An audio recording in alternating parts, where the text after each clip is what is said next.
السلام علیکم ورحمت الله وبرکاته. ډیر ښکلی خوشګوار موسم دی، باران وریږي. تقریبا څه ګنټه وشوه چې نری نری یو شانتې باران دی. الله تعالی قرآن پاک کې فرمایي وجعلنا من الماء كل شيء حي.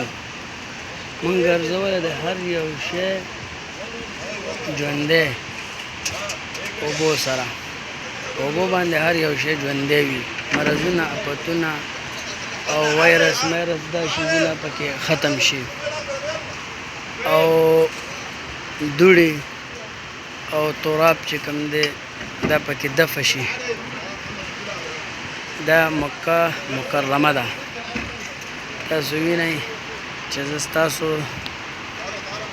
په خدمت کې هر ټایم وایم چې دا مخامخ دا چې ښکاري دا مسجد شجره دی، دا مناره چې ښکاري دې سره سره بیا فتح دی، اخو سره بیا مسجد جن دی.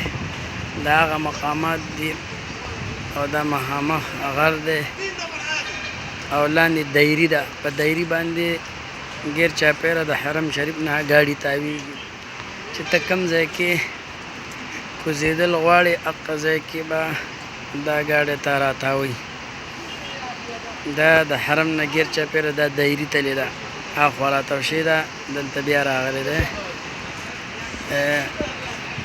دې غر کې سورنګان دي، درې څلور ډبل، هغې کې دا ګاډي هاخوا ته ځي او بیا دې خوا ده.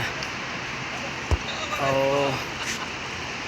دلته دا غر کې مخامخ چې په دې باندې ګاډی ځي اخوا مینا مزدلفې ته، او دې خوا چې راځي په دې دایري باندې راتاویږي. او دا مخامخ دا سره ګاډي چې ولاړ دي دا ځي میقات مسجد عایشې رضی الله تعالی عنها مسجد ته. دې ځای نه دا اجیان بوځي او بیا راولي، هلته احرام او نیت وکړي، بیا راځي عمره کوي. نو دا هغه میقات والا دا سره بسونه دي. او دا اخوا چې ورسره دا شنه شنه بسونه ولاړ دي دا د هوټلو والا دي. حاجیان هوټل ته بوځي او بیا مانځله راولي. او دا د زمزم یو پوینټ دی.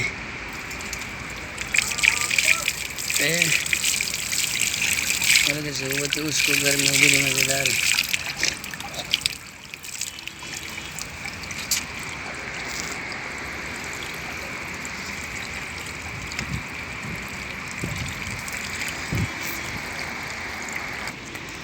دا څومره خوشګوار موسم دی د بارانه، ډېر زبردست موسم جوړ شو سره. دا وګوره دا مخامخ ګاډي په دې غره کې څنګه مزېدار روان دی. دې کې ډېر زبردست موټروی په شکل باندې.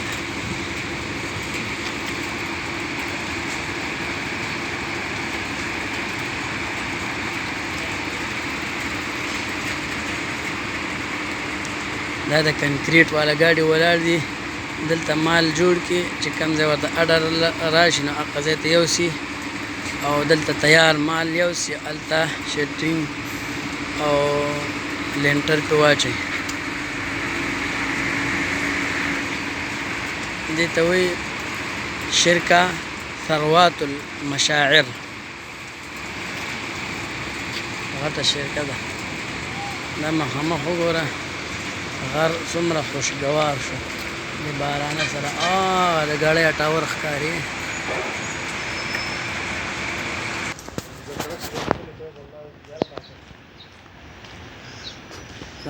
بارانونه وشو او موسم ښکلی خوشګوار شو، او ډېر زبردست موسم شو ورسره.